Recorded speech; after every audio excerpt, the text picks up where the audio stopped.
How's it going, everyone? I have David Mueller with me from Monetary Ocean, and we're going to be chatting about his transition with this COVID-19 stuff.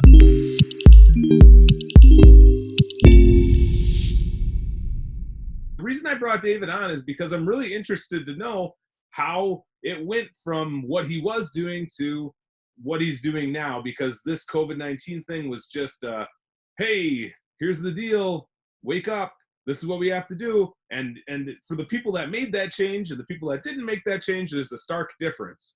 So without going any more on that, how are you doing today, David? I'm doing great, Jake. Thanks for having me on. And I'm pretty stoked to talk on this subject because um like I don't know if you mentioned I mainly do books. So especially right now where Amazon has like shut down their non-essential products going into their warehouses, books are definitely not getting sent in. They're not allowing books, and I know it has impacted a lot of booksellers as well, people who focus solely on books. Luckily, so I was blessed with this situation that happened to me earlier this year. I was in like a car accident. I was sourcing products, and I was in a car accident. No worries, no problems at all. But it kind of, I guess, maybe psychologically got me into a less driving mentality. And so with that, I started picking up more of the online, doing more tactical arbitrage and just doing sourcing online. Not really, just I just wanted to get into it more, anyways, and it was a good opportunity for me. And I also had some other book sourcers that were getting books for us as well. Um, so let's move to about, I've been sourcing online products, January, February, and then obviously I'm still sourcing online, but we were able to, my business partner was able to get a shipment out to Amazon. I think it was like 2 or 3 days before they said no more shipments coming in. So we got extremely lucky in that sense that we were able to get one last shipment, which was a pretty big one too. We had a lot of OA products that I was sourcing, a lot of books that made it. But basically, since then, we have done no more books. No books have been, MF'd, merchant fulfilled. But we transitioned all of the like retail products that we had, shifted them into merchant fulfilled, and literally overnight, the sales just went just crazy. And the way we're set up right now is, so I'm here, I've got the small apartment, or I'm in the small little office, about 120 square foot ish. So I have a decent amount of merchant fulfill product here, and it's more on the smaller end things that I can do first class shipping. My business partner has a larger location, and he has a lot more of the other stuff, because originally I'd been ordering it to his house and he had been doing the prepping, the shipping, packing, whatnot, for FBA. So we kind of switched it up a little bit, moved some of the inventory back here, and I've been doing, for the most part, a lot of the merchant fulfilled. So just like the transition as a whole, it went a lot smoother than, it wasn't quite a huge shock. For one, because we got that last shipment out, thankfully.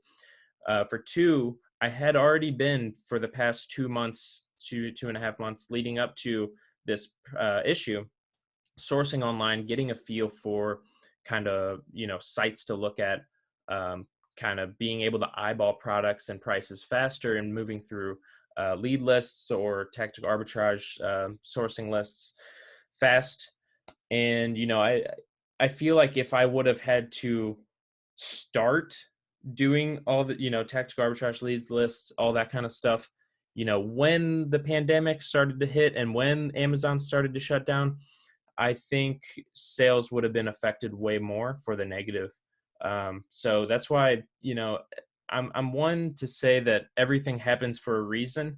And while at the time at that car accident, I didn't know what the reason was, I believe that in the end, this was kind of like what it led me into, is way more of the online arbitrage. I pretty much spend about 4 or 5 hours a day doing ordering, and that kind of stuff. I'm also kind of working on building systems too, but that's kind of secondary to just ordering products. But it appears now that either today or this past weekend, they said that they're going to start allowing book shipments. So we do have sitting on standby. We've got 100 or so books listed in inventory labs right now, just waiting.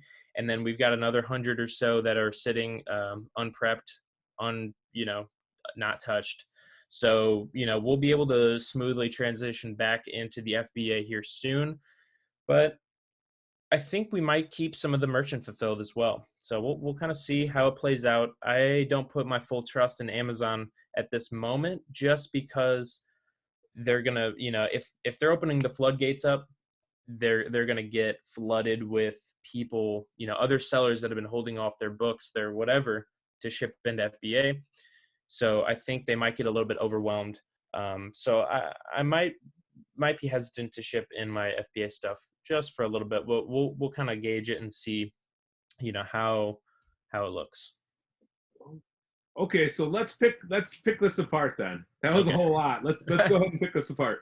So prior to the car accident, how long had you been on Amazon selling? So I opened the account. It was about mid-May 2018. So just about 2 years ago now. I think it was more towards the end of May, whatever. Hmm. It was my first sale came in June, I think, like early June. So just about 2 years now I've been on Amazon as a seller. And then you were basically doing books up until the car accident time ish. I would say,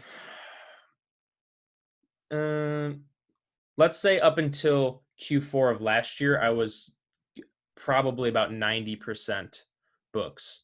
Q4 of this past year, we did a lot more retail arbitrage from Walmart and Target were the two that we hit heavy. But for the most part, yeah, we've been doing books pretty much up until that point as our majority, item that we're selling is, mainly textbooks, but then, just general that books.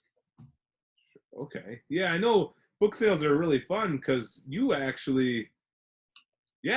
broke me into it actually. I think that was the first one I ever went to was when I came down there to Missouri and met up with you. So that was awesome. Nice.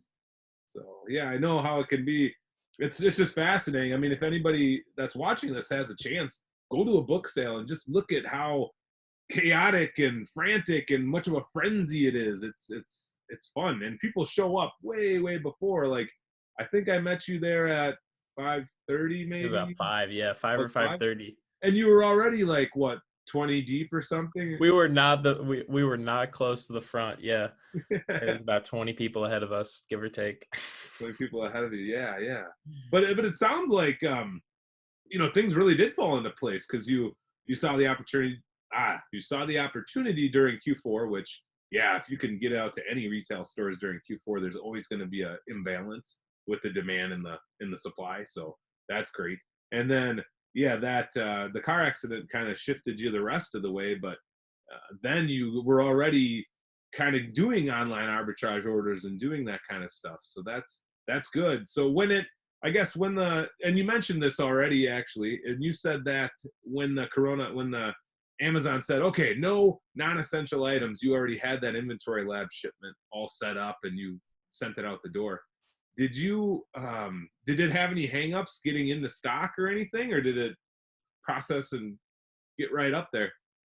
It was so I mean sometimes so with the book shipments, we generally do roughly at least like 200 books before we do a shipment, give or take. I mean, usually we'll wait just because we can get it way cheaper. And for the most part, where I'm located, we get very little splits. So it's rare to get splits. We have a fulfillment center that's just in Illinois, about 45 minutes away or so. So basically, a majority of it got in quickly. but it definitely did not clear as fast as it normally does, which it does take, doesn't all get in all at one time. But I'm trying to think. I saw when it cleared, when the shipment fully went through.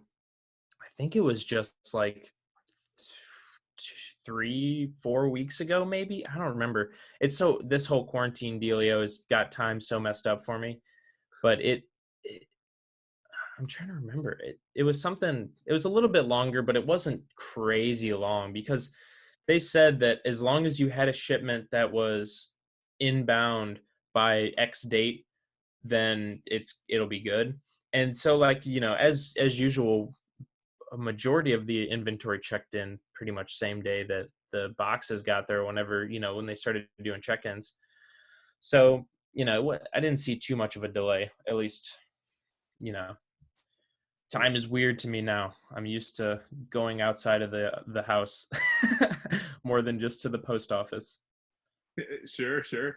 That's not bad though. If it was about 3-ish weeks, and part of the reason I was asking that is because it kind of jumps into your other point, and that was, well, hey, now that the floodgates are open and we can send everything in, everybody's sending stuff in. So how long is it going to take now? You know. Hmm. And speaking of that, I ordered something yesterday. Yesterday, I ordered not something. I actually ordered 4 things. I ordered more charger cords because I lose them constantly, but that's another story, I guess. And then 3 different screen protector types. The 3 screen protector types aren't due to get here until next Monday. And the worst part, the charger cords, May 11th. Yeah, like 2.5 weeks or whatever. So It's crazy. even though we can send in FBA, I'm not really in a hurry to do it because Hmm. it's just capital tied up, which is, you know, kind of anti what we're trying to do and turn our capital right away. Yeah.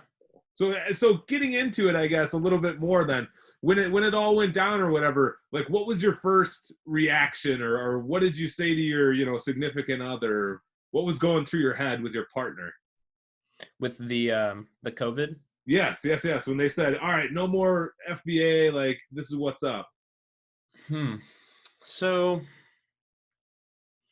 it's kind of weird. So, like I said, I'm completely grateful and so lucky that I got that last shipment in, because that, I feel like, just completely took a lot of potential stress out of the equation, because I had just ordered. It was kind of my first, not my first time, but like, first real step into the online arbitrage space. And I had put up a good amount of money into some inventory. So that inventory luckily made it, and has since, like, pretty much sold out. I had one really good pick, which was yoga mats. The yoga mats right now, super hot item. And luckily we got those in, and those were not something I would have been able to merch and fulfill easily and at a decent profit, after shipping and just the sheer size of it. I'd rather have Amazon take care of that.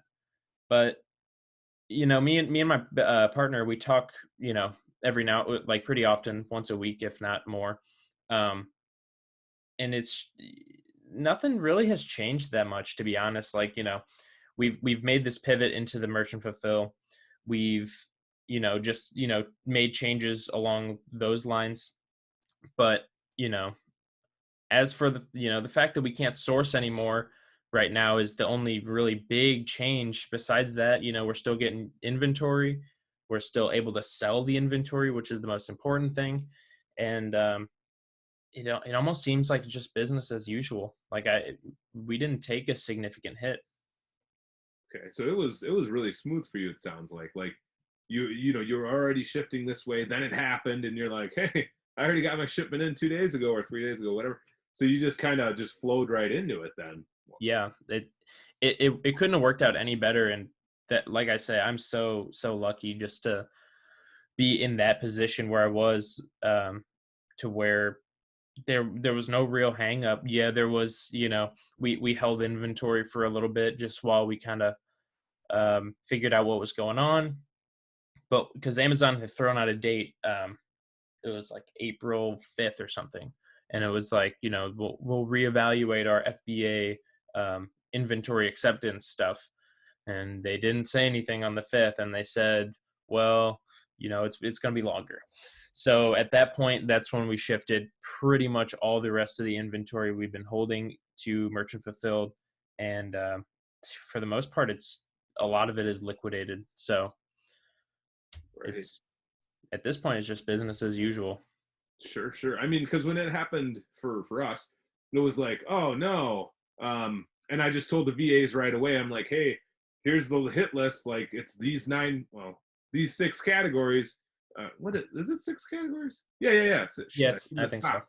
Hey guys, it's going to be these 6 categories. This is what we need to look for. And then in the same respect, I was like, all right, well, this is what we need because we got the map. Amazon basically laid it out to us. So I feel like there was some people that kind of freaked out, and there was other people like yourself who was just taking action, because I knew you were doing something because you were doing these merchant fulfills and you had this other stuff going on, and you sales seemed pretty steady, at least from what I heard from you. And so I knew, like, you weren't like freaking out. Whereas I thought, like, oh man, like, think about these booksellers right now that are just going to book sales or just have books on hand or whatever, and that's what they know.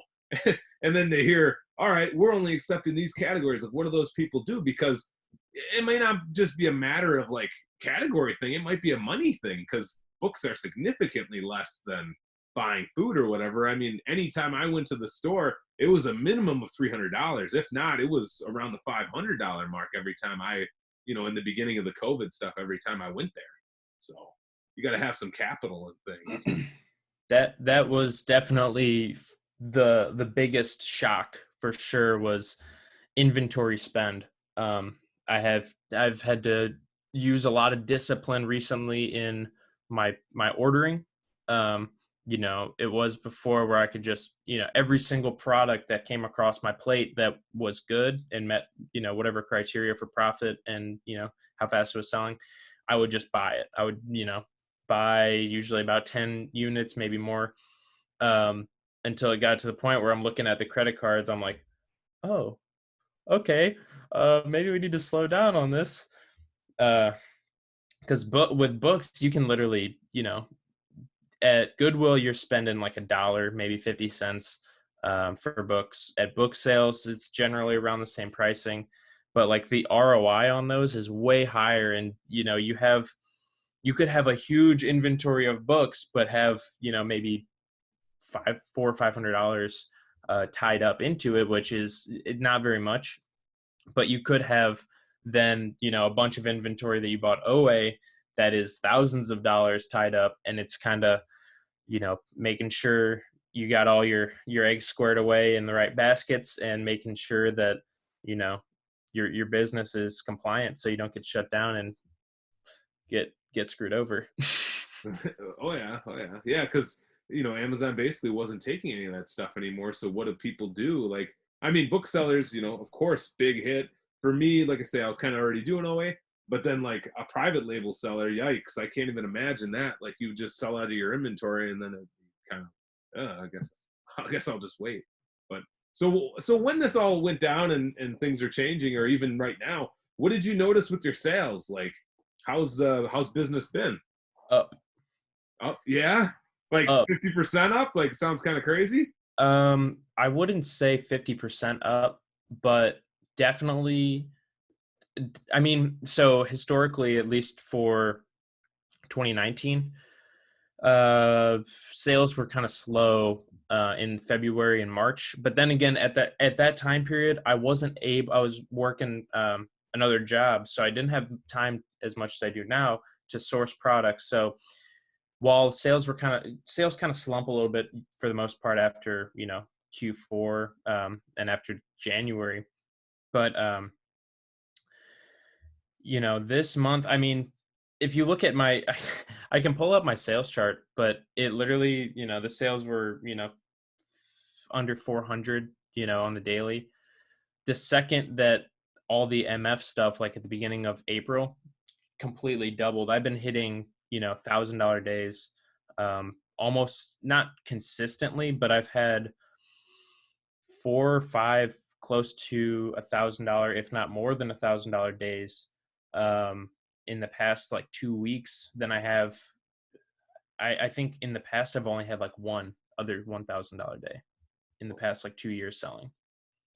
So maybe it's just a testament to the products I'm buying. I'm not selling standees, but there's definitely a lot of opportunity, and it's in the weird products too. Like it's stuff that, people, it's things that like people will need still, or things that people want, but now that um, they can't necessarily go out and buy it, they're going to pay a little bit more for the convenience of Amazon, is the way I see it. Okay, so I understand kind of where you're coming from in terms of like an increased revenue, and glad to hear that.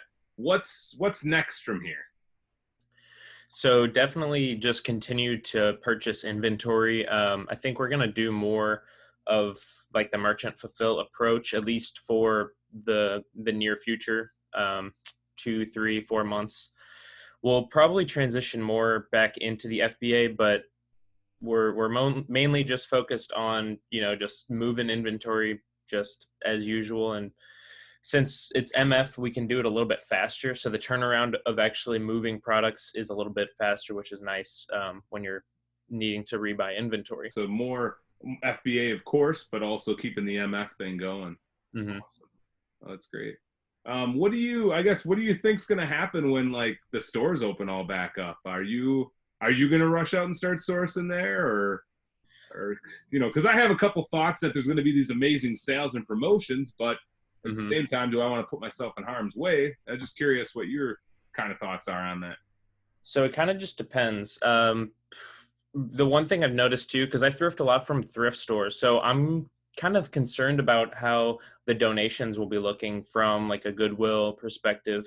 So I don't know. I might check it out just to see like what it looks like. But if donations are down and they don't actually have new inventory they can put out, then you're gonna go to thrift stores and just see the same stuff for probably at least maybe a month max until people start donating. And two, like people didn't really get their spring cleaning fix quite yet because everyone's been inside, and that is like another like pretty big rush of inventory to like the thrift store. So I'm kind of skeptical on that end. As for like retail stores, I probably won't be rushing to them. Maybe, the classic Walmart, I've been missing sourcing there, but I, I don't know, because I've been doing a lot of the online arbitrage from those main sites or stores that I go to locally anyways. Maybe not like Ross or Kohl's as much, but, I probably won't be rushing. It, I'm in no hurry to get back in the stores, except for Goodwill. That's the only one.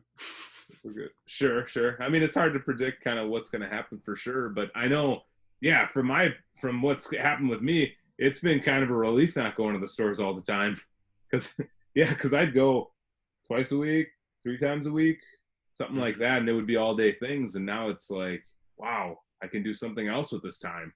And like you were mentioning about online arbitrage. Mm-hmm. It's a real shock to go from, consistently like going, 1, 2, 3 times a week to then not.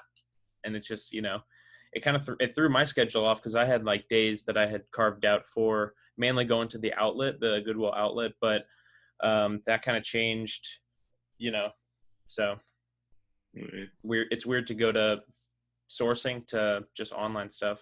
For other booksellers that might be out there, what would you say to them, like as far as from here on out, or advice would you give them? I would definitely say use this opportunity. If you notice that your business like slowed or was greatly impacted, use this opportunity to kind of branch out and look at different categories and start researching products in those spaces, because you can, find opportunities that you can still sell products and not be affected. So like, for example, one of the like go-to categories I'd say is a good one for long-term is like household staples. So anything that you have to use inside your house, regardless, there's so many different, niches and, specific cleaning like cabinets or, wood and whatnot. There's so many different ways you can go with it. I would say look into something kind of like that, maybe research into different products, different brands that you can sell. But if you weren't really impacted, I know some people switch their books over to merchant fulfill. That's also a good avenue if you have the infrastructure to do that and the ability. I know some of these big booksellers like David Chung. I don't know if Reezy still is doing it.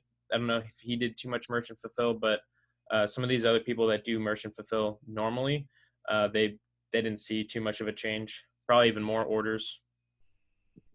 True, true. Okay. No, that's great advice for those kind of people in that. So I appreciate that. I mean, like I say, it was great to get you on here because I knew that your transition was smooth and I wanted to learn more about that and how it operated and everything that you laid out for us. So I do appreciate you taking the time to share that information with myself and anybody that watches this video. If you guys do have any questions after seeing this or anytime during this, just comment down below and I'd be happy to answer your questions, or David, maybe pop in there too. Where can people find you? So I'd say I'm most active on Instagram, which is just Monetary Ocean. I also do post on YouTube as frequently as possible, which is also Monetary Ocean. Pretty much every platform, I have some sort of a handle that you can follow me at with just at Monetary Ocean. But Instagram and YouTube are probably my most active. Okay, yeah, awesome. Thank you. Well, thanks again, David, and definitely check them out, guys. And yeah, we'd be happy to answer any other questions you might have. So Sure. thank you. Yeah. Thanks, Jake.